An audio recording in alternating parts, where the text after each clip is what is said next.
இன்ட்ரெஸ்ட்டாக வீடியோ போடலான்னு நினைக்கிறேன். எனக்கு தெரிஞ்ச அளவுக்கு இன்ட்ரெஸ்ட்டாக போடுறேன். வேணுங்கிறவங்க பாருங்கள். நம்ம திண்டுக்கல்லில் சித்துவாரப்பட்டின்ற கிராமத்தில் தான் இப்போ இருக்கோம்.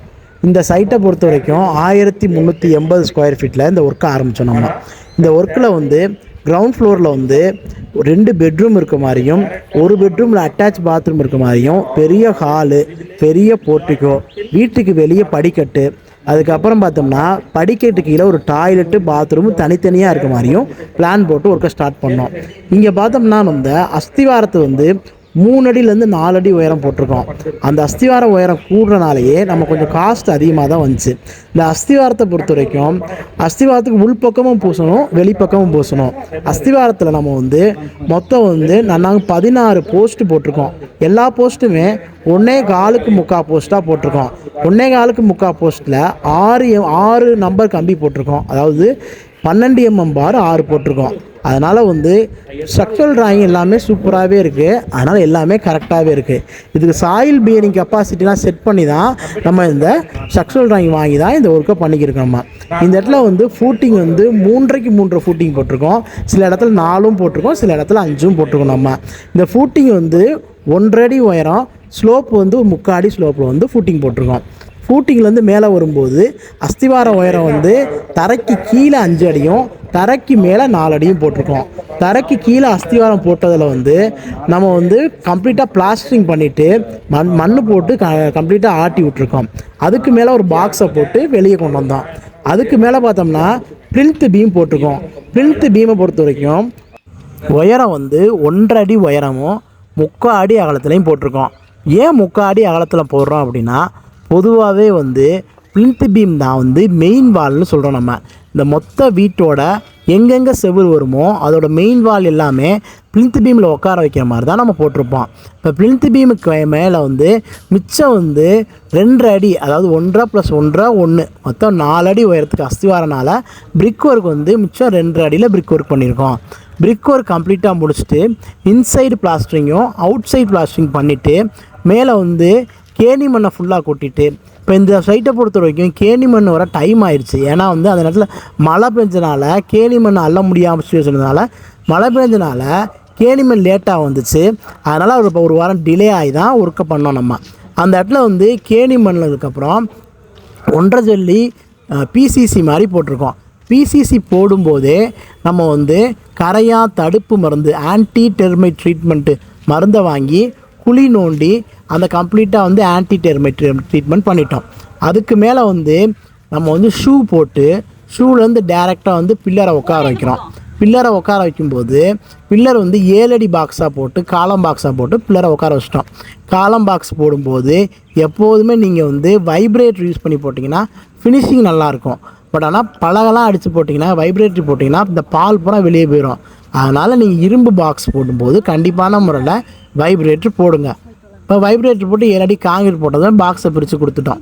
அப்போ அந்த பீரியடில் வந்து நம்ம ரைட் சைடில் லெஃப்ட் சைடு பேக் சைட்லையுமே செப்டி டேங்க் ஒரு 4000 லிட்டருக்கு, வாட்டர் டேங்க் ஒரு 4000 லிட்டர் போடணும். அதையுமே நம்ம போடுறதுக்குரிய ஒர்க்கை பண்ணிட்டோம். நம்ம செப்டி டேங்க்கும் போட்டுட்டோம், வாட்டர் டேங்க்கும் போட்டுட்டோம்.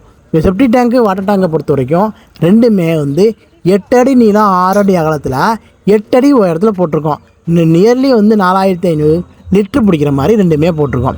மேலே வந்து 8 10 வந்து செப்டி டேங்க் மூடிய காங்கிரீட் போட்டோம்.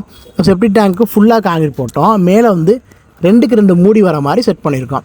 அதுக்கப்புறமேட்டு நம்ம வந்து மேலே வந்து பிரிக் ஒர்க் பண்ண போகிறோம். பிரிக் ஒர்க்கை பொறுத்த வரைக்குமே 1 பங்கு சிமெண்ட்டு 6 பங்கு எம்சாண்டர் ரேஷியோவில் பிரிக் ஒர்க் பண்ணுறோம்.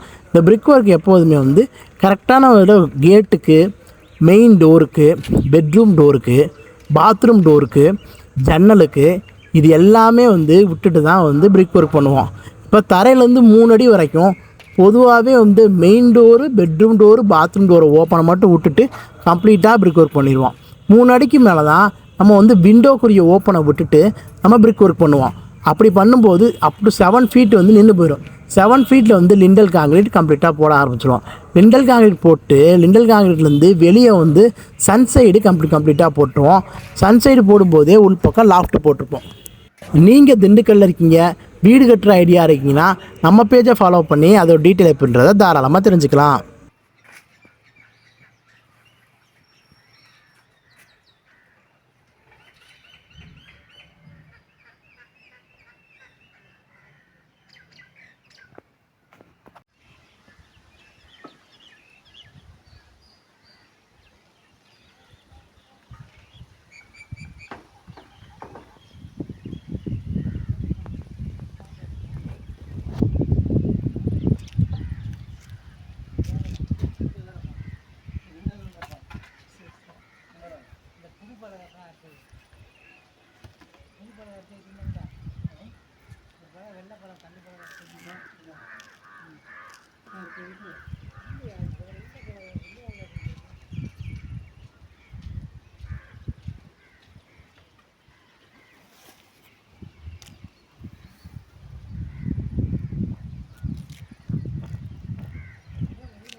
காரி